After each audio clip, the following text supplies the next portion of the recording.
What's up guys, Houndish here, and today it's launch day for Season 22. And considering today is going to be a pretty busy one, where we also get a showcase for the final shape, there will be a lot of stuff to talk about, and so I thought a refresh on some of the big changes coming in Season 22 itself might be useful. So in this one we'll talk about upcoming armor and new rewards that we'll get in Season 22, as well as some of the new replayable content this week, craftable exotics, weapon and armor rewards, but also we'll talk about new strand aspects, changes coming to the subclass, and other new rewards like the Monte Carlo exotic catalyst. But we've also got playlist changes, quality of life updates, new PvP content, and adjustments to the economy. So plenty to talk about today, and as always I hope you find the video useful. If you do, be sure to get subscribed to the channel so I can keep you up to date. But before we get into it today guys, the video is sponsored by Kavalance, an online training platform designed to teach entry-level software developers new skills, whether it's coding or web development. Kavalance has a bunch of resources which can help you take your abilities to the next level. They started their Catalyst program in 2015, and since then, they've trained hundreds of students with the skills they need to take their career into their own hands with affordable training. And they've just launched a new community membership option, which is a brand new way for anyone to learn with their team of experts, a supportive, knowledge-filled community,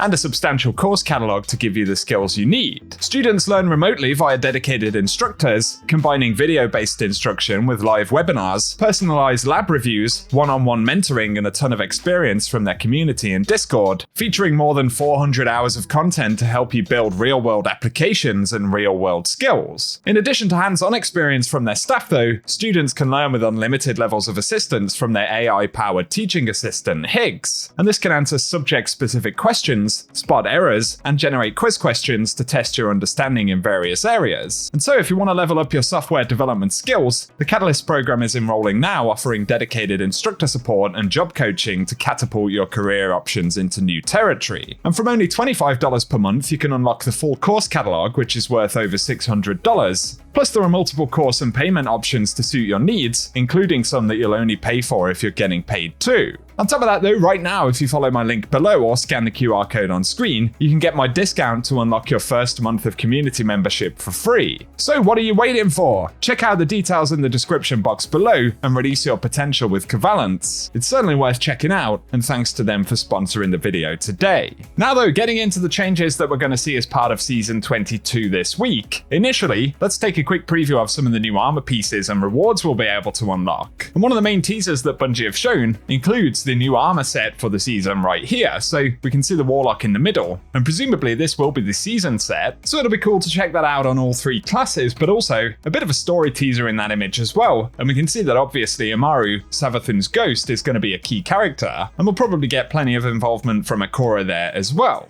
Additionally, Bungie have gone on to preview the rest of the class armors in that set, and so, once again the Warlock is on the left, and then we've got the Titan in the middle. Safe to say these are pretty wild armor sets, kind of grotesque in theme, although at the same time they're covered in flowers and stuff, so definitely something a little bit different there. And additionally, of course, we've got the Hunter on the right hand side. And in this image we see what appears to be the Throne World, so I'd say that indicates this is probably going to be a key location that we'll visit quite a few times in the season. Overall though, as far as seasonal armor goes, I think this stuff's pretty interesting, and I'm certainly excited to pick some of it up, so let us know what you guys think down in the comment section. On top of that though, we've also had a preview for some upcoming Trials armor this season, but on top of that Bungie have confirmed that the Eververse armor set, which was supposed to launch for Season 22, will instead become a free Ritual reward that we'll be able to earn via the Ritual playlist. So while I imagine there will still be plenty of Eververse loot, one of the main armor sets for the season has instead been moved to a gameplay reward that any player can obtain. So that's pretty cool, and give us your thoughts below. But something we'll get access to immediately with the launch of Season 22 is the exotic mission rotator, and the first one that'll be featured will be Presage, so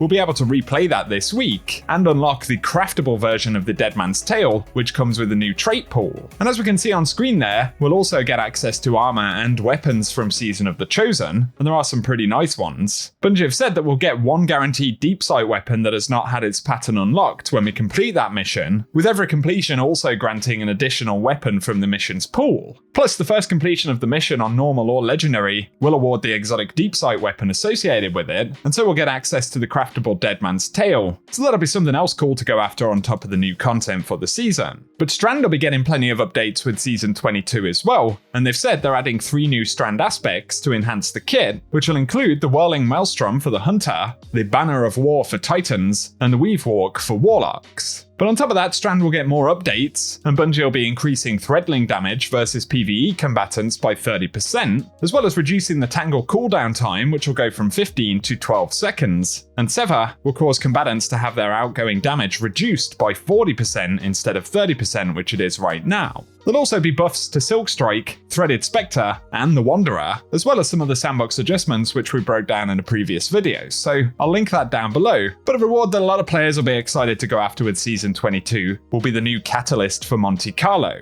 And they say that mechanically it's been one of the most complex catalysts they've ever produced, requiring a host of custom animation work, which allows players to finally use the bayonet on the Monte Carlo, so that's going to be pretty awesome. And like other seasonal exotic catalysts, it will probably be a drop from ritual activities like strikes, although if there's a quest or any other way to acquire it, I will keep you posted. There will be a bunch of ritual updates though, and Vanguard strikes will see a bit of an update, which introduces Vanguard medals as a permanent feature. Bungie have said that these medals will contribute to scoring, allowing players to attain higher scores and reputation multipliers by performing unique actions. And there'll be several new medals specific to Vanguard playlists, but they plan to add more in Season 23, and the selection of active medals will be determined based on the currently active modifiers such as surges. But on top of that, they've revealed that we will get additional battlegrounds coming into the Nightfall and Grandmaster rotations for Season 22, which they haven't confirmed exactly which ones we'll get yet, but there will be some new Nightfall options which will certainly be interesting.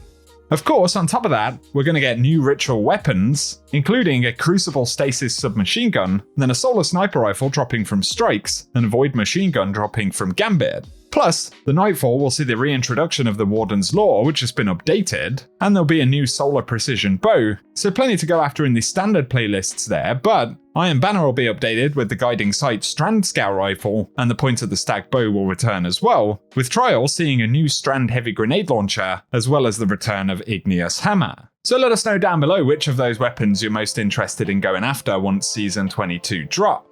Moving to quality of life, there'll be some useful upgrades there as well, including cosmetic favoriting, and we'll be able to pin up to 100 of our favorite shaders, ornaments, and emotes to the top of the list. And we can see a preview of that in the appearance customization screen there. Plus, for any folks still working on unlocking stasis aspects and fragments, they're moving to a vendor system, where players will be able to acquire all available aspects and fragments from LC Bray, assuming that they finish the Beyond Light campaign. They'll also be making other cosmetic items like transmat effects unlocks, and so instead of being single consumable items, we'll be able to unlock them to the account, where they'll simply appear on the mod screen. And additionally, there'll now be a resources tab in the collection screen, and this shows off all of the currencies, upgrade materials, and engrams in the game, appropriately categorized, with information on how to acquire them. So that'll make tracking those items, but also earning them, a little bit easier for players. But then moving to PvP content, initially, Iron Banner challenges will be split, and so Iron Banner will have 2 different stacking challenges every day, one for players who just want the reputation multiplier that does not require using specific seasonal subclasses, and another for players who are going after pinnacle rewards, which does require seasonal subclasses. Bungie have confirmed that we won't get a power level increase this season, so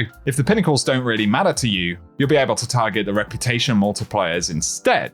Plus, in the first week of Season 22, we'll get a new Crucible game mode called Relic, which will be available in Crucible Labs up until the 4th week of the season. And in the game mode, players will be able to use relics like the Aegis from the Vault of Glass, the Synaptic Spear from Season of the Risen, and the Scythe from Season of the Haunted. And these relics will be charged using personal energy, which is earned by defeating opponents with normal weapons and abilities. And then when fully charged, players can acquire a relic from the Relic Depot, and defeating relic holders and using relics to get kills will earn points for the game mode. So it's sort of a relic variant of something like Mayhem in a lot of ways. And also exciting for Crucible players is we finally get a new PvP map, which will be multiplex on the Vex network. Last time we got a new PvP map, it didn't go down too well, as Disjunction certainly isn't one of the favourite Crucible maps, but we'll see how we get on this time and let us know if you plan to jump into Crucible to try and get that map soon. The final bits we have to talk about here though are material changes, and Bungie will be introducing new Masterwork material caps, so Ascendant Shards and Ascendant Alloys will go from a cap of 10 to 30, with enhancement prisms going from a cap of 50 to 100. Although Bungie have said that the ability for these items to go to the Postmaster will be removed, so new drops of those items won't appear in Postmasters, but if players already have any of those stacks in the Postmaster, they will remain there at the start of the season. But other economy changes for weapon crafting include that we'll be able to increase the level of a weapon, and this will be done via a new mod, so we can spend Glimmer and enhancement cores to boost the level, and while there isn't a cap on how far you can boost the weapon's level to, the cost for boosting will increase relative to the level of the weapon. And so if there is a specific weapon that you want to bump up, we'll now have that option. But Bungie have said that resonant and harmonic alloys will be deprecated as a required material, and they'll no longer be obtained during a dismantle, but